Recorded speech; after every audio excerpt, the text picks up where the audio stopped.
जिस जीव के जीवन में बोलने की अहमियत नहीं है वो कहीं का नहीं रहता। वो जीव जो दुनियावी तौर पे अपने शब्दों की महत्ता नहीं समझता, कुछ भी बोल दे किसी भी समय, झूठ सच। सोच के देखो, जब रब के घर में वो खड़ा होता होगा, चाहे सुमरन के जरिए, पाठ पूजा के जरिए, वो भी उसी तरह से लगता है जैसे दुनियावी तौर पे।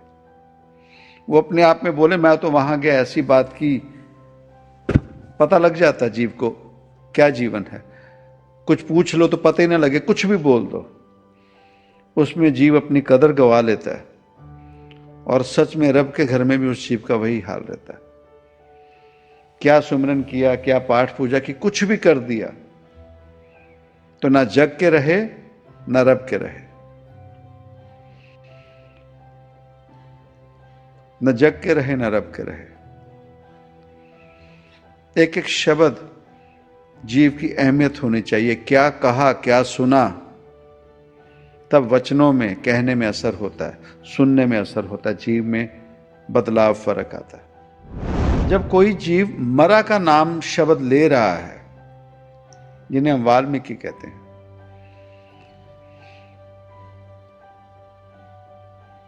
उन्हीं ने भी तो रामायण लिखी ना, वो भी तो उनके गुरुजन थे। अब उन्होंने कौन से धर्म ग्रंथ पढ़े या यज्ञ किए, उन्हें भी एक शब्द मिला, एक शब्द, वो शब्द था मरा का। भाव, अगर मरा के शब्द से भी रब प्राप्त हो सकता है, जीव रब हो सकता है, तो यह है सच्चाई नाम शब्द की। बात है उस विधि की, बात है उस रब को पुकारने की।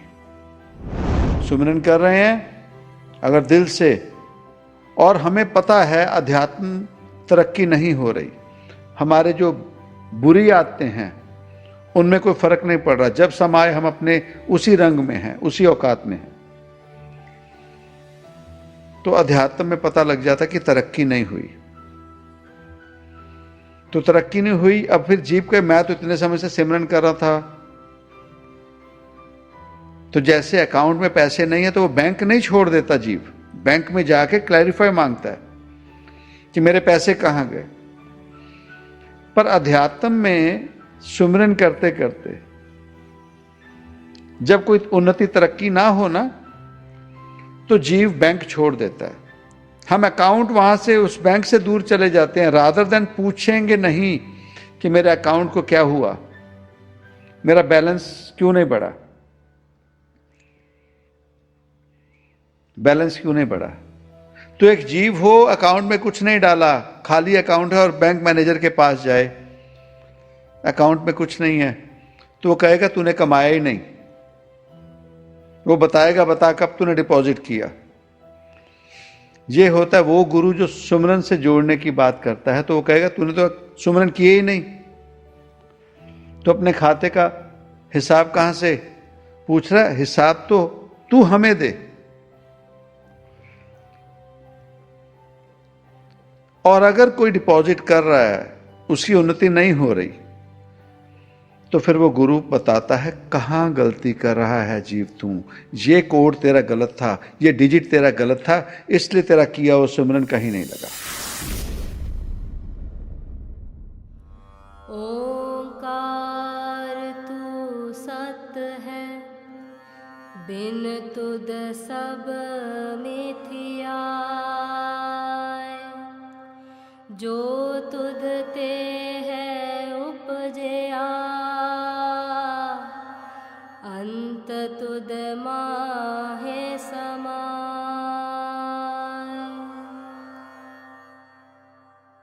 सत ओंकार। गुरबाणी की पंक्तियां हैं,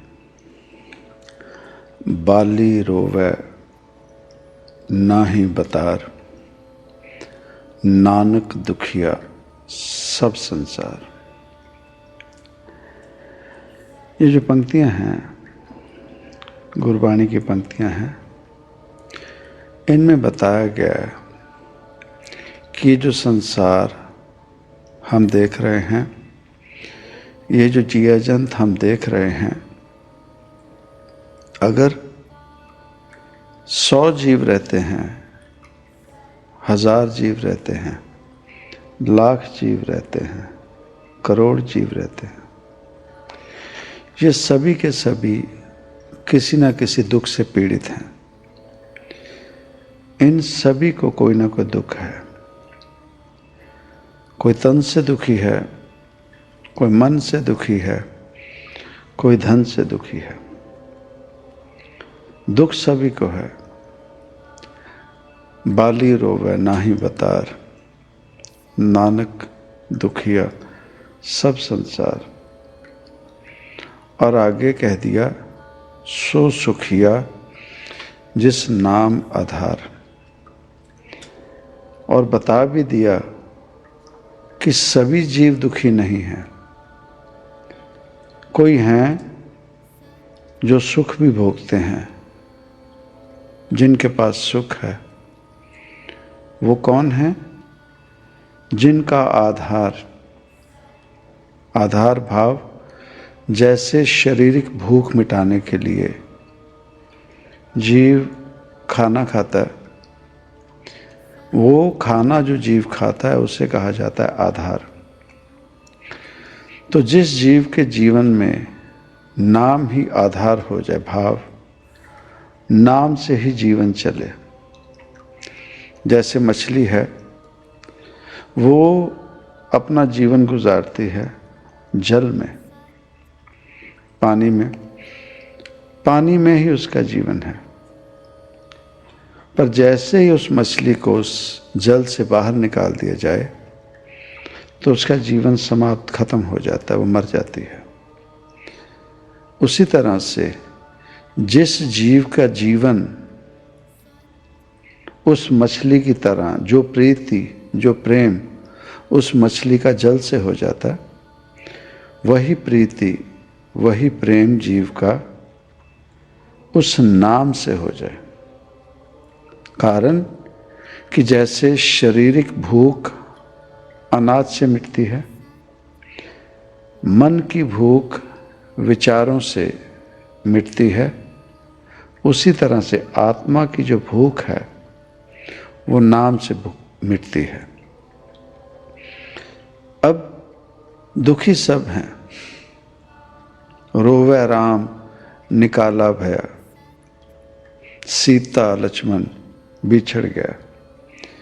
कहीं वो जिन्हें हम त्रेता के मालिक कहते हैं, वो जो रामचंद्र महाराज जी हैं, वो भी रो रहे हैं। जब वो उस अवस्था पे पहुंचे जहां उन्हें राज तिलक होना था, उन्हें राजपाट सौंपा जाना था, सिंहासन उनके लिए इंतजार कर रहा था, उस रब से ऊपर कौन हुआ जिसे त्रेता का मालिक कहते हैं। और उस दौरान ऋषि व्यास कोई छोटी ताकत नहीं थे, उनकी ताकत कोई छोटी नहीं थी। वैसे संत जन, महापुरुष उस समय में अपने आप में वो जिन्हें हम राजा जनक कहते हैं, राजा जनक अपने आप में संत, वो जिनकी इतनी ज़्यादा कृपा थी, इतना ज़्यादा ज्ञान था कि उनके सवालों ने एक अष्टावक्र गीता जैसा महान ग्रंथ इस दुनिया को दे दिया। एक वो गीता जिसे हम भगवत गीता कहते हैं। उस गीता में एक तरफ वो रब रूप कृष्ण हैं, जिन्हें हम द्वापर के मालिक कहते हैं, और उनके समक्ष जो खड़ा है वो एक मूढ़ इंसान है, एक आम इंसान है, जो जीवन में भावनाओं में बहकर, इमोशंस में फंस के, क्षत्रिय होते हुए अपने कर्म से बेमुख हो रहा है। और गीता में जब कृष्ण ने उन्हें समझाना शुरू किया तो उस जीव ने एक मूढ़ बंदे की तरह, एक मूढ़ इंसान की तरह, एक आम जीव की तरह बातें की, सवाल किए, और वो एक्सक्यूजेस, बहाने बनाए कि मैं किसी ना किसी तरह इस युद्ध से बच जाऊं। एक मूढ़ इंसान के लिए, एक हम जैसे आम जीव के लिए कृष्ण ने उसे समझाने की कोशिश की गीता के, भगवत गीता के महान ग्रंथ के जरिए। पर जब दूसरी तरफ बात करते हैं, वो महान ग्रंथ जिसे हम अष्टावक्र गीता कहते हैं, वो क्या है? वो द्वापर से भी पहले इस धरती पर आया ग्रंथ, और उसमें सवाल जवाब हैं, कितना ज्ञानी होंगे वो दोनों जीव, कितने ज्ञानी होंगे कि उन्होंने शर्त रख दी। वेद में पढ़ा कि जो पूर्ण गुरु होगा वो जीव को, जीवात्मा को क्षण भर में भाव घोड़े का एक पग चढ़ने के लिए काठी पे खड़ा हुआ जीव और दूसरा पग डालने के भीतर के समय में पूर्ण गुरु जो होता है, महापुरुष, वो उतने क्षण भर में ज्ञान दे देता है। अब वो जो खुद वेदों का ज्ञाता राजा जनक, अपने आप में संपूर्णता ज्ञानी, पर जब उनके समक्ष ये सवाल आया कि पूर्ण गुरु कौन, जो घोड़े पर एक पग रखा है और दूसरा रखने पर इतने क्षण भर में जो ज्ञान दे दे, सवाल किया। और उस सवाल का जवाब बड़े से बड़े ज्ञानी विद्वान जो उस दरबार में उस राजा के पास थे, सभी उस सवाल का जवाब नहीं दे सके। उस अवस्था की वो जो स्वाद था वो कोई नहीं दे सका। और अंत में वो जिन्हें हम अष्टावक्र कहते हैं, उम्र में उनसे छोटे राजा जनक से, उन्होंने ये चैलेंज एक्सेप्ट किया और कहते आओ, और उस क्षण भर में जो उन्होंने ज्ञान दिया, वो क्षण भर में ज्ञान दिया, तो उन्होंने पहली शर्त रखी कि ये ज्ञान प्राप्ति के लिए पहले पात्रता भाव, भिक्षुक, बर्तन तो बनाओ, बर्तन खाली तो करो, पहले ये शर्त मंजूर है तो मैं ज्ञान दूंगा। कहते ठीक है। अब राजा, और वो राजा जो संत भी है, उस समय में एक छोटी उम्र का जीव जिसका शरीर भी बल खाए हुए, वो चल फिर नहीं पा रहा, और वो उस राजा को समक्ष खड़े होकर कहता है पहले पात्रता ला, भाव भिक्षुक की अवस्था में आ, झोली फैला। कितने महान होंगे वो राजा जनक, उन्होंने सभी कुछ भूल के सामने झोली फैला दी। कहते ठीक है, पात्रता ये लीजिए आपके समक्ष। वो हौमे छोड़ के सामने झोली फैला के खड़े हुए। कहते अब ये तन मुझे दो, ये मन मुझे दो, ये हौमे मुझे दो।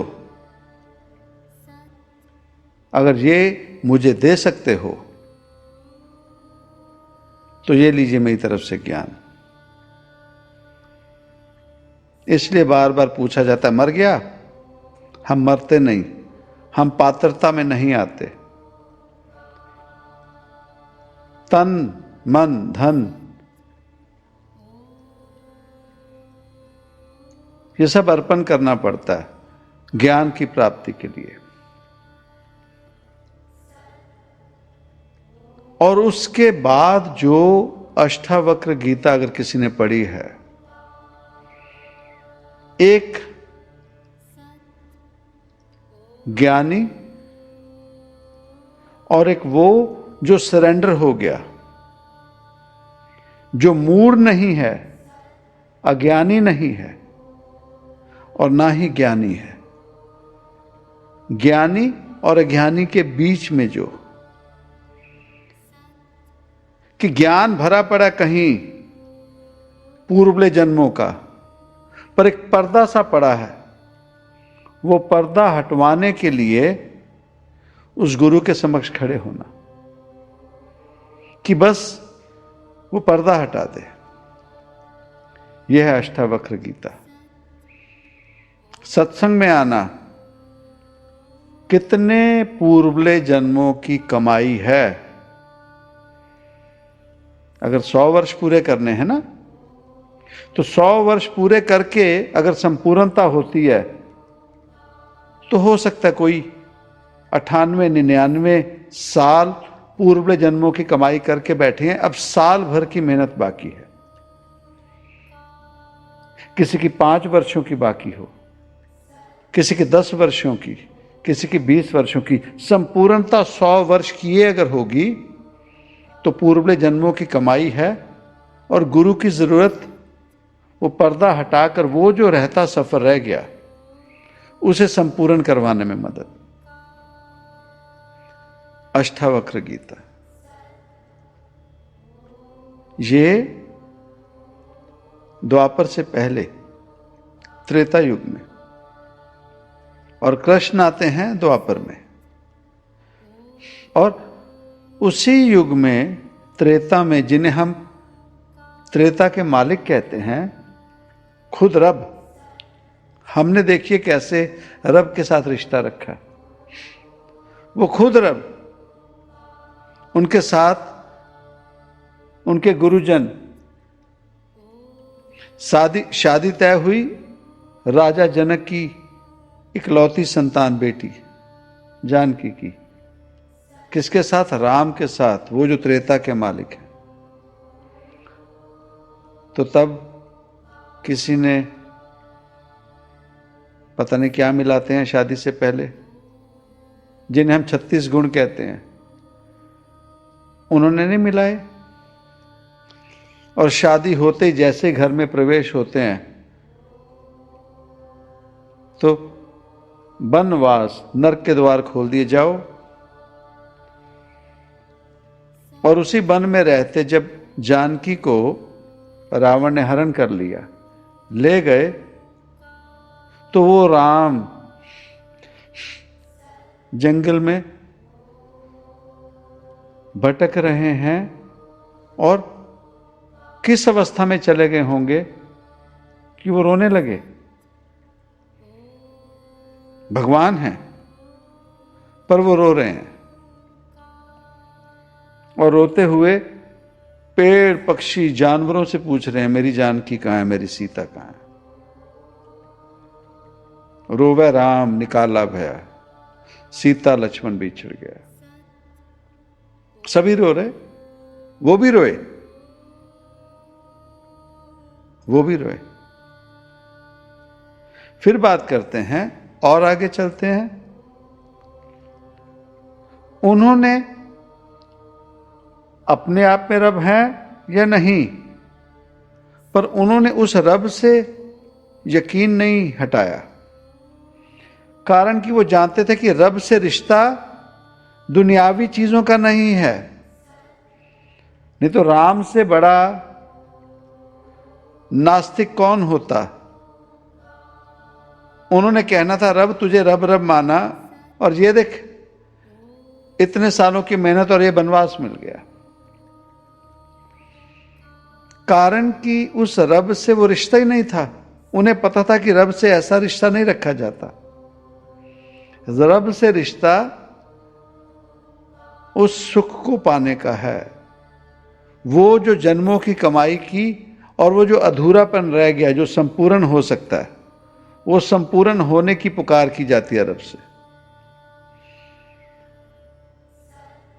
वो जिन्हें हम पांडव कहते हैं। रोवे पांडव, पांडव भी रो रहे हैं, जिनके स्वामी रहत हजूर। अब वो पांडव, उन्होंने दोस्ती कह लो, रिश्तेदारी कह लो, भगवान का रिश्ता कह लो, कृष्ण के करीब थे जीवन भर। और अब एक तरफ कौरवों का जीवन देखें और एक तरफ पांडवों का, दुख किसे ज्यादा मिले? पांडव ने तो नाराजगी नहीं की कृष्ण से,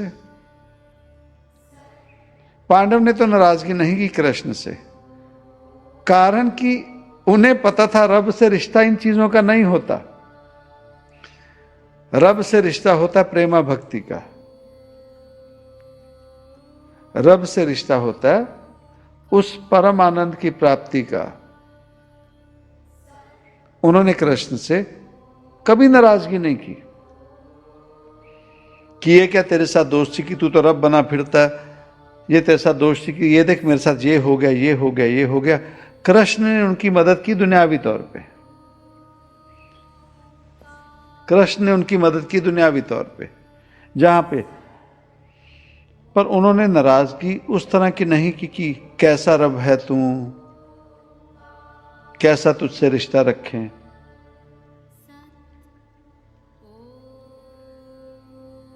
आज हर एक जीव दुखी है, पर दुख किस चीज का? दुख किस चीज का? वो उस माया के लिए,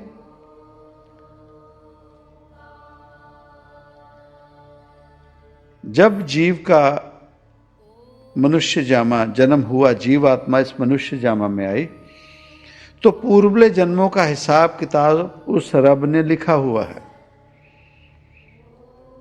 खाना दाना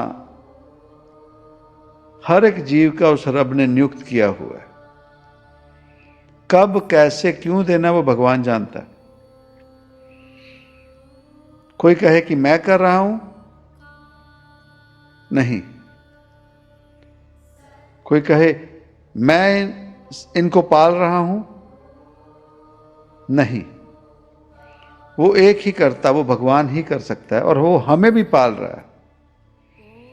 वो जो कहते हैं कि मैं कर रहा हूं, मैं पाल रहा हूं, वो और कोई नहीं। उन्हीं जैसे जीवों के लिए हरना, कश्यप, रावण, कंस जैसे जीवों के एग्जाम्पल दिए जाते हैं। उनके नाम उन जैसे जीवों को समझाने के लिए बताए जाते हैं। वक्त समय हमेशा एक सा नहीं रहता, पर हम किस चीज को सुख मानते हैं, किस चीज को दुख मानते हैं, हमें यही नहीं पता। हम किसे रब मानते हैं, हम किसे रब मान के पूज रहे हैं, हमें यही नहीं पता। अब सवाल कर दो कि वो राम जो खुद अपनी सीता को पाने के लिए भटक रहे हैं, तो वो हमारी प्रार्थना सुनते होंगे? कैसे सुनेंगे? अब वो चले जा रहे हैं जंगल में, हर वन वृक्ष से, हर पेड़ पौधे से, पशु पंखियों से पूछ रहे हैं मेरी सीता का, उसमें कोई अपनी प्रार्थना कर दे, हे प्रभु मेरी मदद कर। तो वो कहे पहले ठहर, मैं अपनी परेशानी तो मिटा लूं। तो वो अपनी परेशानी मिटाने के लिए वो भी किसी के साथ बात कर रहे हैं ना। वो है कर्ता, वो है दाता, वो है सच में राम, जो राम को भी देता है, रावण को भी देता है, जो देवताओं को, जो राक्षसों को, सभी को देता है, वो है राम।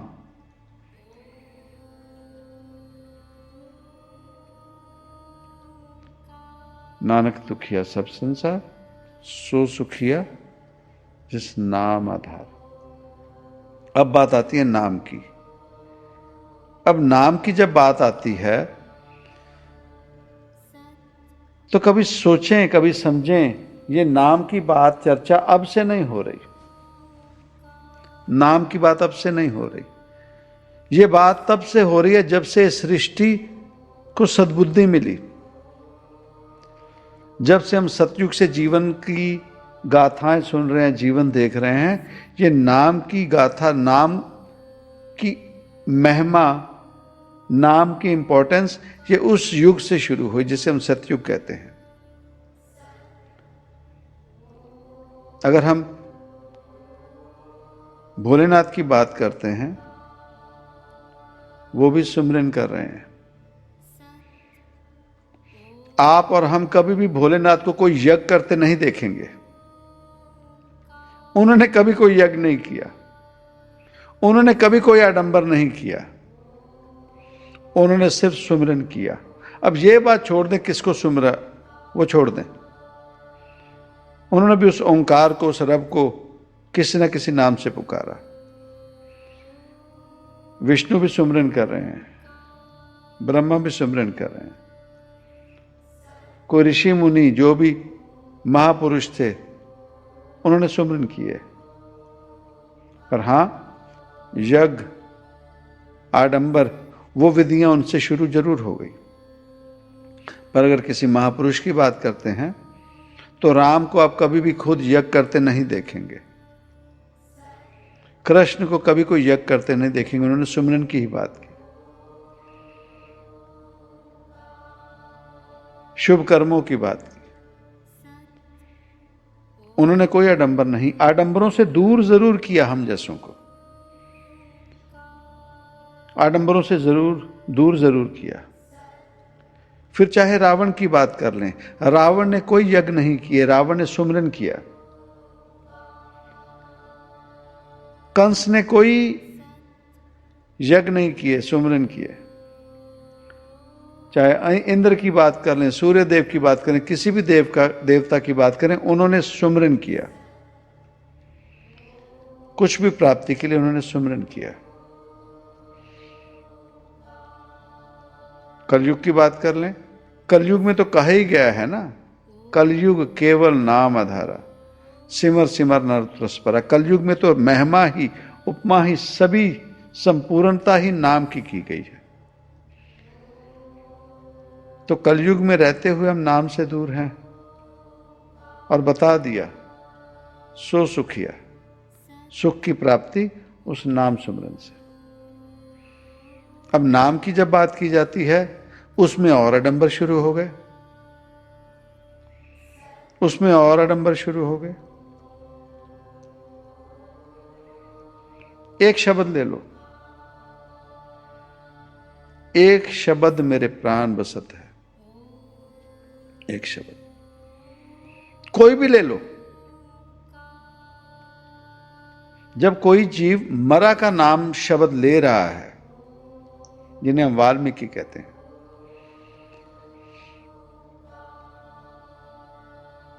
उन्हीं ने भी तो रामायण लिखी ना, वो भी तो उनके गुरुजन थे। अब उन्होंने कौन से धर्म ग्रंथ पढ़े या यज्ञ किए, उन्हें भी एक शब्द मिला, एक शब्द, वो शब्द था मरा का।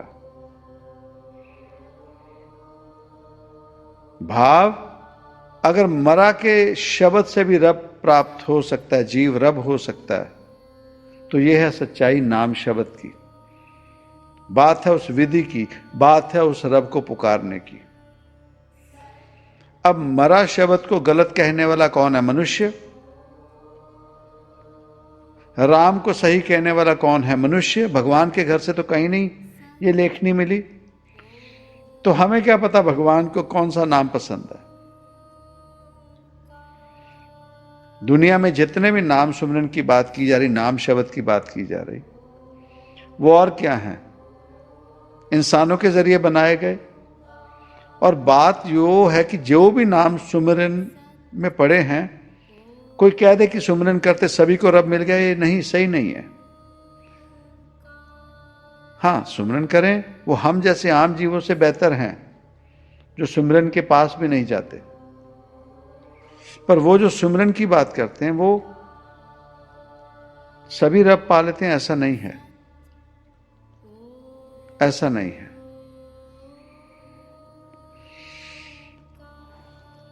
बैंक में खाता खोला किसी जीव ने, सैलरी है या बिजनेस करते हैं, जो इनकम है बैंक अकाउंट में डाल रहे हैं। अब बैंक अकाउंट में डाल रहे हैं, वो उन्हीं का पैसा है, पर वो जो जिस अकाउंट में डाल रहे हैं, कहीं एक आधे नंबर का फर्क हो गया। अब पैसा बैंक में जा रहा है, पर उस जीव ने जब अपना अकाउंट खाता चेक किया तो अकाउंट में पैसे नहीं नजर आ रहे, अकाउंट में पैसे नहीं नजर आ रहे। वो परेशान हो गया जीव की, अरे इतने समय से मैं पैसे डाला हूं, इतने पैसे होने चाहिए थे, पैसे कहां गए। तो पहुंचे मैनेजर के पास, गुस्से में बौखलाए हुए, मैंने तो इतना इनकम थी, कहां गई। तो मैनेजर कहते कोई नहीं, देख लेते हैं, आपके पास क्या प्रूफ, कोई रिसीट, कोई डिपॉजिट स्लिप है, ये देखिए जी।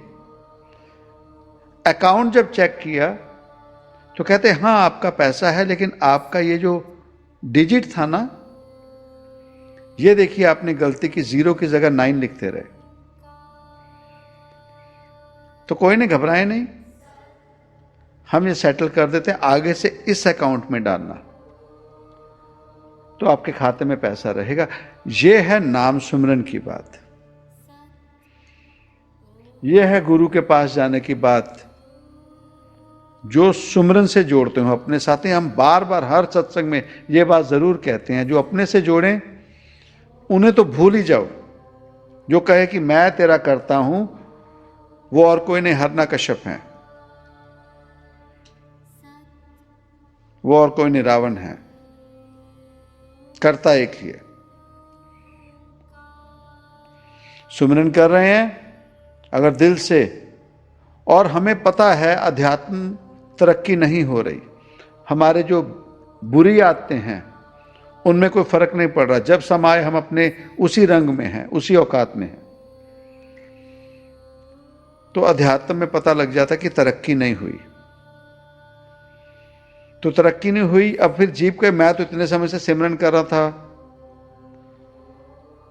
तो जैसे अकाउंट में पैसे नहीं है तो वो बैंक नहीं छोड़ देता जीव, बैंक में जाके क्लैरिफाई मांगता है कि मेरे पैसे कहां गए। पर अध्यात्म में सुमिरन करते करते जब कोई उन्नति तरक्की ना हो ना, तो जीव बैंक छोड़ देता है। हम अकाउंट वहां से, उस बैंक से दूर चले जाते हैं, रादर देन पूछेंगे नहीं कि मेरे अकाउंट को क्या हुआ, मेरा बैलेंस क्यों नहीं बढ़ा, बैलेंस क्यों नहीं बढ़ा।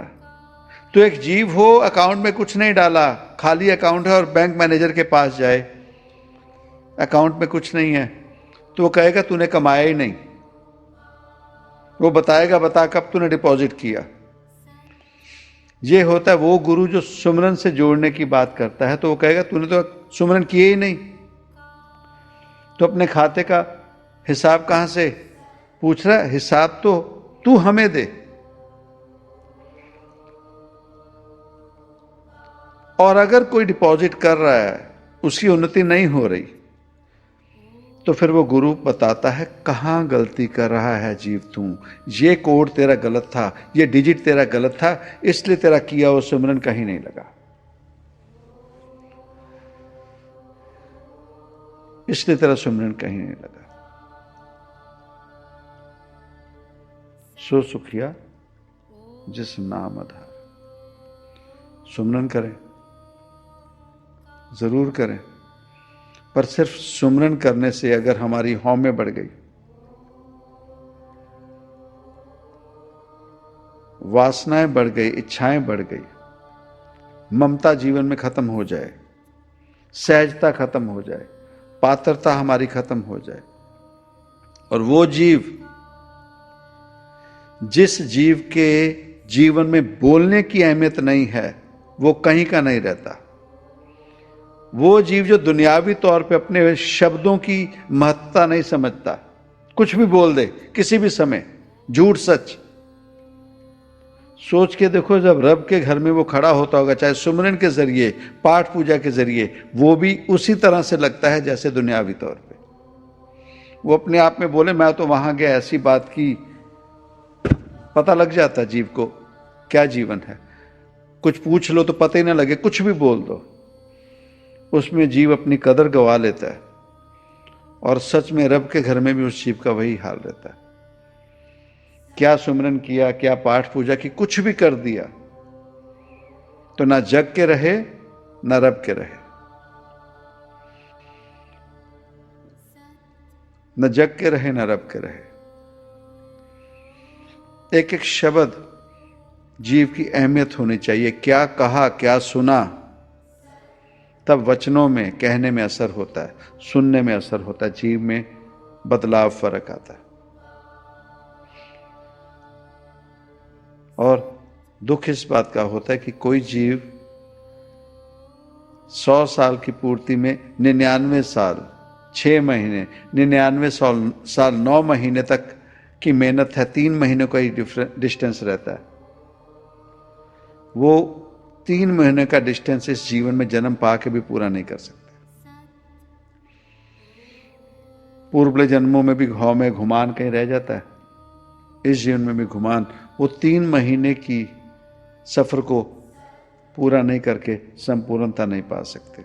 और कई जो पात्रता, जिनमें जो सरेंडर हो जाते हैं, वो इसी जीवन में 50 साल का सफर भी पूरा कर जाते हैं। जब जनक को उन्होंने बात की, राजा जनक को अष्टावक्र ने, उतने ही समय में उस घोड़े पे चढ़ने के लिए जो वो सरेंडर हो गए, उतने ही समय में पता नहीं राजा जनक ने कितने सालों का सफर उसी क्षण में पूरा कर लिया था। सरेंडर होने में इतनी बड़ी ताकत है, पात्रता होने में इतनी बड़ी ताकत है। जैसे सरेंडर हुए, उस अवस्था को पाते ही उनके पता नहीं कितने जन्मों के कितने जो साल रह गए थे पीछे, उन्होंने कवर कर लिए। ये सामने खड़ा कर दिया, ये लो। सरेंडर होने में इतनी बड़ी ताकत है, बदलाव लाने में इतनी बड़ी, सरेंडर होने में फिर बदलाव के लिए सरेंडर होना पड़ता है। वो गुरु फिर बदलाव करता है। पर हम रिजिड हैं, हम अपने भीतर बदलाव नहीं लाना चाहते। हम सोचते हैं हम जैसा जीवन जी रहे हैं दैट्स द बेस्ट। हमारे भीतर अध्यात्म खत्म हो चुका है।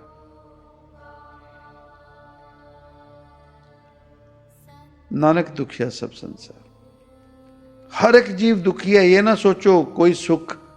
हाँ, वो जो बेशर्म हो चुके हैं, वो जिन्हें इंसान होने की अहमियत ही नहीं पता, महत्ता नहीं पता, उनको कहा जाता है मूढ़। एक होते हैं अज्ञानी और एक होते हैं मूढ़, सबसे गए गुजरे, जिन्हें कोई फर्क नहीं। और मूढ़ कौन होते हैं? जो जानवर होते हैं। जानवरों को सुख दुख का कोई पता ही नहीं, उन्हें सिर्फ खाना खाना है, अपना पेट भरना है। जब जरूरत पड़ी वासना में गए, काम में गए, खाना खाया, और कुछ नहीं पता। उन्हें कोई दुख सुख नहीं। वो होते हैं मूढ़, जिन्हें जीवन में कभी कोई रब का दूसरा तीसरा कोई सुख दुख है ही नहीं। और अज्ञानी वो होते हैं जिन्हें दुनियावी तौर की माया का सुख दुख लगा रहता है।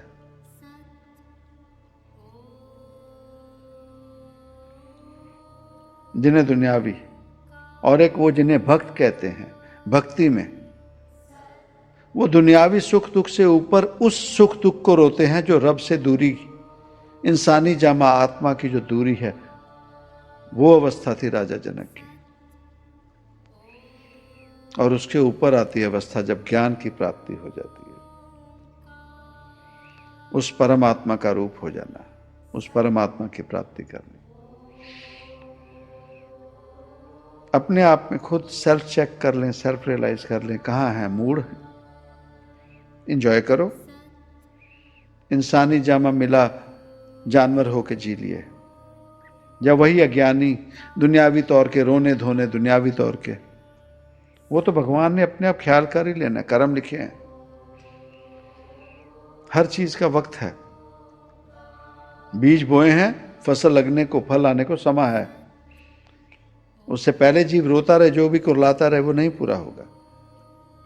धीरे धीरे रे मना धीरे सब कुछ होए, माली सींचे से धड़ा, रुत आए फल हो। रुत आएगी तो फल लगना ही है, फल लगना ही है। सो कोशिश करें, अपने कर्मों को देखें, अपने आप को चेक करें, कहाँ हैं हम और जीवन में क्या पाना चाहते हैं। यह आडंबर बनाया हुआ रब की प्राप्ति, रब की बात, सत्संग, अध्यात्म माया के लिए है, तो हम गलती कर रहे हैं। पर हां, जीवात्मा की संपूर्णता के लिए कभी किसी को कारोबार काम से मना तो किए ही नहीं, वो तो करना ही पड़ेगा, वो तो करना ही पड़ेगा। पर मनुष्य होने की सच्चाई, संपूर्णता समझें और उस रब को जाने जो रब सभी को देता है। वो राम को भी देता है, रावण को भी देता है, वो संत जन को भी देता है, आम जीवों को भी देता है। उसने सभी का ख्याल रखना ही है, वो कर रहा है। हाँ, उस पर यकीन करके चलना पड़ता है। करके चलो, मूढ़ ना बने, अज्ञानी ना बने, भक्त बन के चलें उसका, उस रब का सरेंडर हो जाएं। और 7 साल तक गौतम बुद्ध ने भी यही किया था, हाथ पैर मारते रहे और उन्होंने भी वही अवस्था की, सरेंडर हो गए। कहते मुझसे कुछ नहीं होता, ये ले मैं गया, लेट गए भगवान के सामने, कहते ये मैं सरेंडर हुआ। तो वो जो जन्मों का सफर अधूरा था, कई सालों का, वो सरेंडर होते ही गौतम बुद्ध को वो सफर पूरा हो गया। और भगवान कहता है यही तो कह रहे थे तुझे सरेंडर हो, मर जा, ये ले अब, ये ले अब। इतना फायदा होता है सच में सरेंडर होने पे, मर जाने में। और हम बार बार कहते बदबू आ रही है तुझसे, लाश जैसे लग रहा है। क्यों? क्योंकि मरने के बाद जो दोबारा जिंदा हो जाए उसे लाश कहते हैं, प्रेत आत्मा कहते हैं। तो वो जो वादा कर देते हैं बार बार मैं मर गया और फिर जीवित हो जाते हैं, वो फिर बार बार उनको मौका भी नहीं मिलता फिर ये भी भूल से निकल जाए। फिर तो समा निकल गया, अब तो हमें तो आदत ही पड़ गई। ऐसा कम मूल्य ना कीजिए। शरीर हमेशा नहीं रहता, ये साथ हमेशा नहीं रहता। सफर है, जैसे रेलगाड़ी में बैठते हैं ना लंबे सफर पे, तो कोई जीव होता है जो अखीरले स्टेशन तक होता है, कोई कहीं उतर जाता है। एक डब्बे में बैठते हैं ना 6-7 जीव, इंडिया में होता है ना, 3 टायर है तो 3 सामने बैठे, 3 यहां, तो 1-2 यहां, 8 जीव होते हैं उस बोगी में ना, उस सेक्शन में। तो सभी एक साथ बैठते हैं, खाना भी शेयर कर लेते हैं, बातें भी शेयर कर लेते हैं, कई फैमिली मैटर्स भी शेयर कर लेते हैं। तो कोई जैसे जैसे स्टेशन आता है सभी उतर जाते हैं। ये है हमारा भी सफर, कोई आज छूटेगा, कोई कल छूटेगा, कोई कल छूट गया, कोई पहले छूट गया। सो प्रैक्टिकल हो जाएं, सच्चाई में आ जाएं। जीवन बहुत आसान है। कितना आसान है, बस सरेंडर होना, उससे में सब कुछ आ जाता है। हम वही नहीं करते, अपना हाथ पैर मार मार मार मार लगे हुए हैं। बाली रोवे नाही बतार, नानक दुखिया सब संसार। फिर कह दिया सो सुखिया जिस नाम आधार। सुमरन, शुभ कर्मों को ध्यान दें, सेल्फ रियलाइज करें, अपने भीतर निगाह मारें, अपनी उन्नति, अपनी ऊंचाइयों को और अपनी गहराई को देखें। बात करे जीव तो इतनी गहरी हो जो समुद्र से भी घनी गहरी हो, और जीव बात करे इतनी ऊंची हो कि हिमालय पर्वत उस आकाश तक इतनी ऊंची बात हो। ये नहीं कि जो मुंह में आया बोल दिया, बक दिया, उसे बकना कहते हैं। जीवन में ख्याल करें, कुछ साल रह गए जीवन के, शरीर के, अब भी अगर नहीं संभाल सके तो अब के बाद इस जीवन में हमारे इतने बुरे कर्म हो चुके हैं, हमें नहीं लगता कि हमें मनुष्य जामा मिलेगा अभी बहुत जल्दी। पर यह मौका जरूर मिला है, इसमें समझ जाए। पर जो कर्म हम कर चुके हैं जीवन में, अब नहीं मिलता मनुष्य जामा जल्दी। निगाह मार ले, दाता कृपा करे। सत ओंकार।